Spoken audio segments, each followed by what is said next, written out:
ازيكم؟ اللي بيربي حيوان أليف زي القطة والكلب عارف إن هيجي موسم التزاوج وهيبقى لازم يجوز الحيوان الأليف بتاعه، ولو ما عملش كده سلوك الحيوان الأليف بيتغير وبيبقى متعصب ويبتدي يعمل ربكة للي بيربي الحيوان. فبيبقى قدامه خيارين، إما إنه يعمل عملية تعقيم للحيوان الأليف، وده طبعا حاجة مش إنسانية خالص، أو يجوز القط أو الكلب بتاعه. الموضوع ده بقى تعالوا نطبقه على الإنسان. الإنسان سن البلوغ المتوسط بيكون 15 سنة. احنا عندنا فكرة المساكنة وممارسة الحياة الجنسية زي أوروبا حرام، ضد الشرع وضد الأديان السماوية. إذن لازم الناس تفكر في الجواز. طيب الجواز في مصر تكلفته مرتفعة جدا جدا. بحسبة بسيطة أي شاب وشاب عايزين يتجوزوا محتاجين مش أقل من 3 ل 5 مليون جنيه، ما بين شقة ومهر وشبكة ومؤخر وعفش وأجهزة كهربائية وفرح وشهر عسل. قصة وحوار مفيش شاب وشابة دلوقتي يقدروا يعملوه. احنا عندنا ظروف اقتصادية صعبة جدا جدا، ومفيش أسرة دلوقتي تقدر بسهولة تجوز أولادها. ففي حل بسيط، إن احنا نغير المفهوم بتاعنا عن العادات والتقاليد اللي ورثناها وبقت بتكلكع الدنيا على كل شاب وشابة.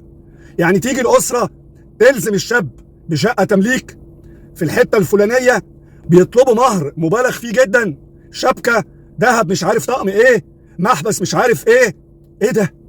وبعدين يخشوا بقى على حاجة تانية، العفش ان ما كانش مش عارف من عند مين، السجادة الحرير، السجادة الشنواه، الطقم الباكا ابيض. يا عم الباكا ايه؟ ما نحاول نغير من سلوكنا شوية ونلغي قصة المهر والمؤخر والشقة مش عارف تبقى ايه، ونسهلها على اولادنا يدخلوا في شقق ايجار بتبدأ مساحتها من 60 متر، استوديوهات. الدولة تساعد انها تعمل للشباب شقق بالايجار ويكون حق انتفاع لمدة مثلا 99 سنة. نفكر لمصلحة الشباب اللي بيبقى نفسه يتجوز ومش عارف. ما هو ده هيساعد يا جماعة في حل الازمات النفسية اللي بيقع فيها الشباب. في نفس الوقت نسهلها شوية، نخرج من قالب الكلكعة اللي بنعملها، اكتب قايمة ما تكتبش قايمة، خناقات بتحصل، المؤخر. لازم نغير الثقافة بتاعتنا اللي ورثناها وكلكعت لنا الدنيا.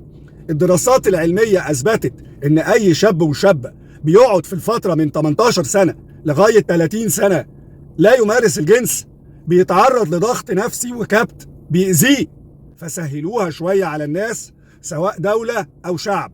غيروا المفهوم شوية وبلاش كلكعة. واللي عنده فكرة إيجابية عايز يقولها لصالح البلد ولصالح الإنسان المصري يطلع ويقولها.